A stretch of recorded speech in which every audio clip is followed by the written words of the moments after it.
இன்றைக்கி ஒரு இன்ட்ரெஸ்ட்டான ஒரு கடைக்கு தான் நம்ம போகிறோம். அப்படி இந்த கடையில் என்ன இருக்குன்னு கேட்குறீங்களா? இந்த கடை வந்து ஒரு நார்மலான ஒரு போட்டி கடை தான். இந்த கடையில் வந்து என்ன இருக்குன்னு கேட்டிங்கன்னா, நம்ம இந்த போட்டியை சாப்பிடும்போது நம்ம கண்ணுலேருந்து கண்ணு தண்ணி தான் வரும். அந்த அளவுக்கு காரமாகவும் இருக்கும். ஸோ நம்ம அதை சூடாக சாப்பிடும்போது கண்ணு தண்ணி கண்டிப்பாக வந்துடும். இந்த கடைக்கு நம்ம எப்போவுமே ரெகுலராக வருவோம். ஸோ இந்த கடையை நம்ம வீடியோ போடலாம் அப்படின்னு சொல்லிட்டு தான் இன்றைக்கி நம்ம போகிறோம். நம்ம போய் பார்த்தா நம்மளுக்கே ஷாக், அந்த அளவுக்கு கூட்டமாக இருந்தது அந்த கடையில். இந்த கடை எங்கே இருக்குதுன்னு பார்த்தீங்கன்னா, நம்ம வேப்பூரில் வந்து சென்னை டு திருச்சி சர்வீஸ் ரோடில் வந்து பழைய டாஸ்மார்க் பக்கத்தான தான் இந்த கடை இருக்குது. இந்த கடையில் வந்து போட்டி ப்ளஸ் கறி ரெண்டுமே கிடைக்கும். நம்ம எப்படி கேட்குறோமோ அதுக்கு ஏற்ற மாதிரி அவரும் ரெடி பண்ணி கொடுப்பாரு. நல்லா காரம் சாரமாக கேட்டாலும் கொடுப்பாரு, இல்லை காரம் இல்லாமல் கேட்டாலும் கொடுப்பாரு. ஃபுல்லாமே வந்து வேறு லெவலில் இருக்கும். டேஸ்ட்டும் சரி, அந்த கறியோட பதமும் சரி வேறு லெவலில் இருக்கும். சும்மா அல்டிமேட்டாக இருக்கும் சாப்பிட்டு பார்க்கவே.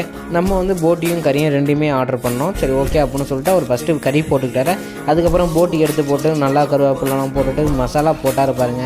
அதில் தான் நம்ம எக்ஸ்ட்ரா வேணும்னு சொல்லிட்டு அப்படின்னு நம்ம கேட்டு வாங்கினது. ஏன்னா நம்ம கொஞ்சம் உடம்பு சரியில்லை, சளி, அதனால் வந்து அந்த மசாலா கொஞ்சம் எக்ஸ்ட்ரா போடுங்க அப்படின்னு சொல்லிட்டு அவர்கிட்ட கேட்டு வாங்கினோம். அதுக்கேற்ற மாதிரி நல்லா தூவி விட்டுருப்பாரு. ஃபுல்லாக அதில் நல்லா பதமாக வந்து வேக விட்டு நம்மள்ட்ட வந்து எடுத்து பார்சல் பண்ணி கொடுத்துறாரு. நம்ம பேக்கிங் போடும்போது, அதாவது வெயிட் போடும்போது நம்ம பார்த்தா அந்த மிஷின் பார்த்தா ஃபுல்லாமே வந்து ஒரு பேட்டரியில் யூஸ் பண்ணுற மிஷின் தான். வேறு லெவலில் இருந்து நல்லா சின்னதாக நல்லாவும் இருந்தது. நீங்கள் நம்ம வேப்பூரில் இருக்கீங்களா, கண்டிப்பாக அந்த கடையை விசிட் பண்ணி பாருங்கள். நல்லாவே இருக்கும், சூப்பராக இருக்கும். நீங்கள் வந்து சாப்பிட்டு பார்த்துட்டு கூட ரிவ்யூ சொல்லலாம், எந்த மாதிரி இருக்குதுன்னு சொல்லிட்டு கமெண்ட் பாக்ஸில் கமெண்ட் பண்ணுங்கள்.